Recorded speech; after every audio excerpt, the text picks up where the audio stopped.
და ბოლოს კვლავ საქართველო კლიმატის ელჩებში სწავლა დაიწყო. მწვანე ბანაკი ახალგაზრდებს შესაძლებლობას აძლევს აიმაღლონ ცნობიერება გარემოს დაცვის საკითხებზე, მათ შორის ბიომრავალფეროვნებისა და ტყის რესურსების მდგრადი მართვის მიმართულებით.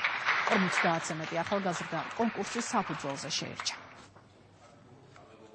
შევიკრიბეთ მწვანე ბანაკის კლიმატის ელჩების გახსნის ცერემონიაზე, რომლის ძირითად მიზანსაც წარმოადგენს ახალგაზრდების გაერთიანება ეთიკურის განმავლობაში, რათა უკეთ შეისწავლონ გარემოს დაცვითი კლიმატის ცვლილებებისა და მდგრადი განვითარების საკითხები.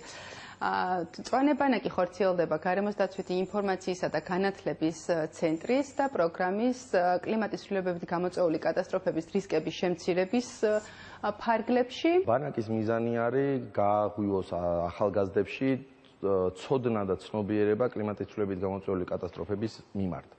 ერთი კვირის განმავლობაში ახალგაზრდები ძალიან აქტიურ კურსს გაივლიან კლიმატის ცვლილებაზე, გარემოს დაცვაზე, კატასტროფების რისკის მართვაზე და ამ ერთი კვირის განმავლობაში ასევე შექმნიან თავიანთ მცირე ზომის პროექტებს, რომელსაც შემდგომში განახორციელებენ კიდეც.